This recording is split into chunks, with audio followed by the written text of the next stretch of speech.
Welcome again to my YouTube channel, LizTech. And so, andito naman tayo for a full review ng Realme C2. Ayan, techies. So, I hope na panoorin nyo to till the end. Abangan nyo, gagawa ko ng training test, gaming, and its camera testing as well. And itatakal din natin yung specifications niya and other features niya. So, ayun na nga, techies. So, I hope you guys will watch till the end. By the way, thank you so much for your time for watching this video. And I hope you guys will subscribe and hit the bell button to be the first to see my latest uploads. So, hindi nakakaalam, and I would like to invite everyone to join my M10 giveaway. So, to know the mechanics, all you just have to do is to look for my 80k subs giveaway announcement. Ayan, and then just have to follow the mechanics, techies. That's it. So, without talking too much, techies, let's check this out.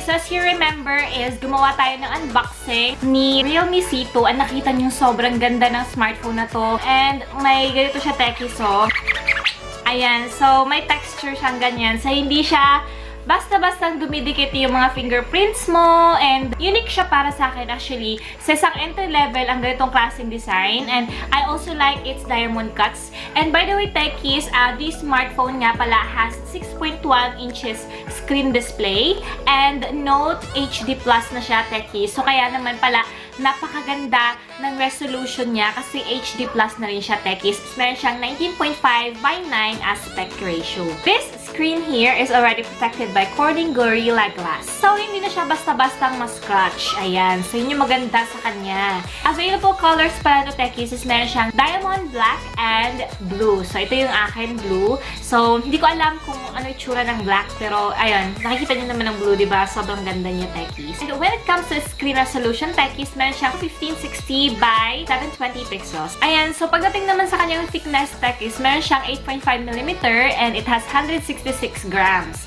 So, hindi siya masyadong mabigat. Ayan. So, and since tapos na tayo sa display niya, punta naman tayo sa OS and other features na techies. This smartphone runs on Android version 9, which is already Pie, yung latest Android version niya. And it is also powered by MediaTek Helio P22 octa-core processor. And note, it also has 3GB RAM and 32GB internal storage. And isa pa sa nagustuhan ko sa kanya, techies, is yung battery din niya since it has 4,000 mAh battery capacity. So, medyo tagal-tagal na rin siyang malobat. Ayan. And I tried to test its battery capacity, techies. I tried to drain it for like 30 minutes. I played Pubg and then from 100%, inakuha lang niya, techies, is counting percentage lang. Naging 91% siya, techies. And tinest ko rin yung heating niya. Then, nung hindi ko pa siya ginamit, it has 29 degrees temperature. Then, after using it, after draining it, hindi siya masyadong mainit din. Yun yung nagustuhan ko rin sa kanya, techies.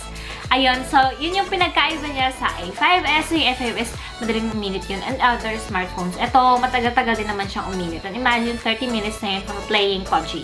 Ayun, so sa camera naman niya, it has 5 million pixels front camera with bokeh effect and AI beautification. And sa rear cam niya naman, techies, as you can see, meron siyang dual camera. So, the main shooter is, meron siyang 13 megapixel rear camera plus 2 megapixel supporting camera. And it also has other features like HDR, slow-mo, and beautification. So, marami kayo namang may enjoy sa kanyang camera, which is really good. And makikita dyan yung mga sample shots ko sa camera niya, techies. Sa rear cam, makikita mong malinis, malinaw naman.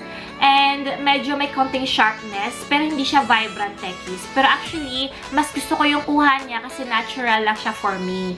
And ayun, makikita niyo naman dyan, even sa kuha niya sa mga flowers, maganda din yung outcome. So, super bet ko yung rear cam niya. Ayan, so when it comes to front camera naman, techies, nakikita niyo naman dyan sa sample shots ko, maganda din naman yung kuha niya ng front so far. Na-amaze ako kasi hindi rin naman siya nagpapatalo, techies. And hindi naman enhance yung kulay. Sakto lang. Natural na malinis, na clear ang kuha. And sakto lang din yung sharpness. Hindi naman siya vibrant, at hindi din siya saturated. Pero maganda pa rin yung outcome niya. Hindi yung sobrang filtered talaga, which is I like. Medyo may konting struggle lang ako sa portrait cam niya sa rear. Medyo nahirapan ako sa focus niya. Pero actually, kung pag-uusapan natin yung quality ng mga pictures, okay naman siya, techies. Wala namang problema dun.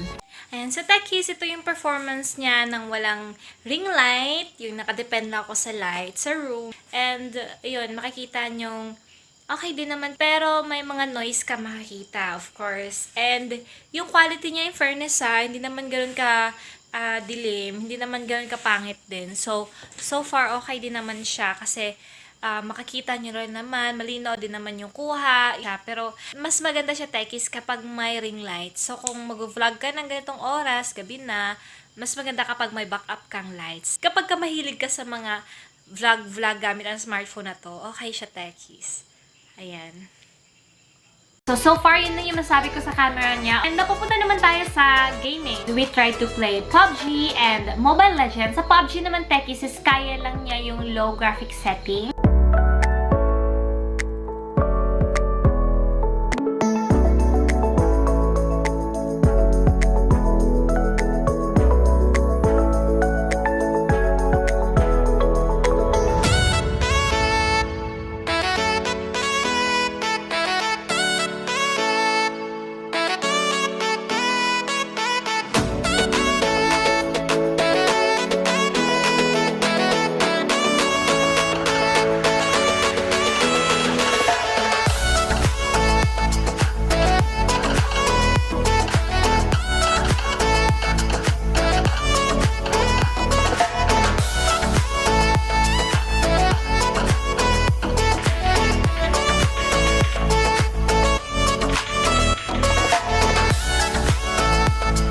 Mas bet ko nga lang din yung performance niya sa Mobile Legend techies kasi sobrang smooth and sobrang ganda ng graphic quality since kaya niya yung high graphic setting. So yun, maganda yung graphic quality ng game and smooth siya, may enjoy mo. So yun lang yung medyo nagustuhan ko rin sa kanya. Kung mahilig ka naman sa Mobile Legend, masasuggest ko to sa'yo. Pero sa Pubg, ayun na nga, low setting, pero smooth din naman yung run. Knowing na entry-level, playable naman siya. So, okay pa rin yun sa akin, techies.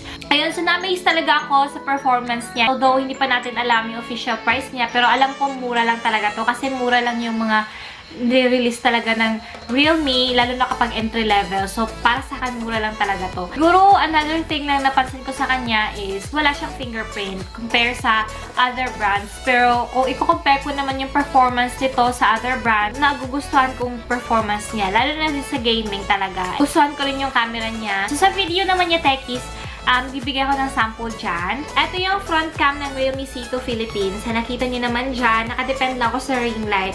Mas maganda siya, techies, kapag may backup light siya. Maganda yung kuha niya, in fairness naman sa kanya. Magpapakita din ako dyan ng sample shots ko sa low light niya, techies, so you guys can see kung ano ba yung performance niya sa low light.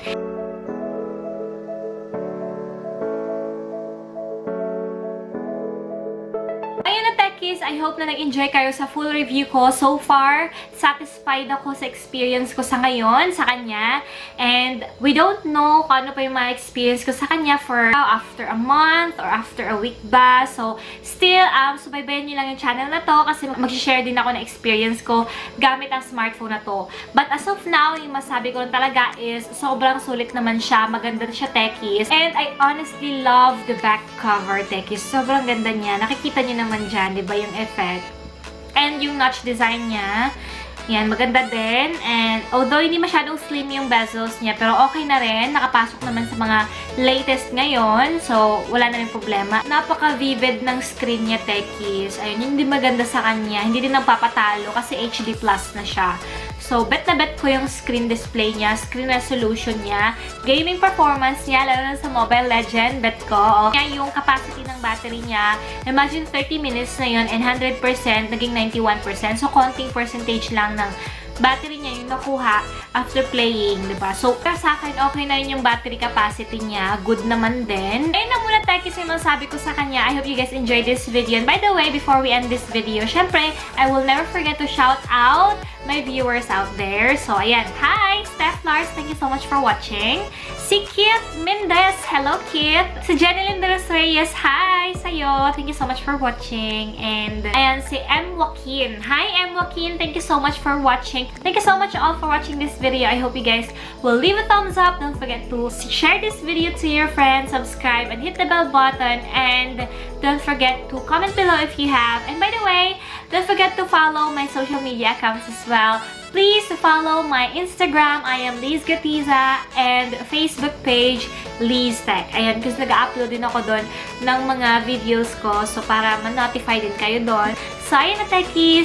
For more updates, i-follow nyo rin yung mga social media accounts ko. Thank you so much for watching this video, and see you again till my next review.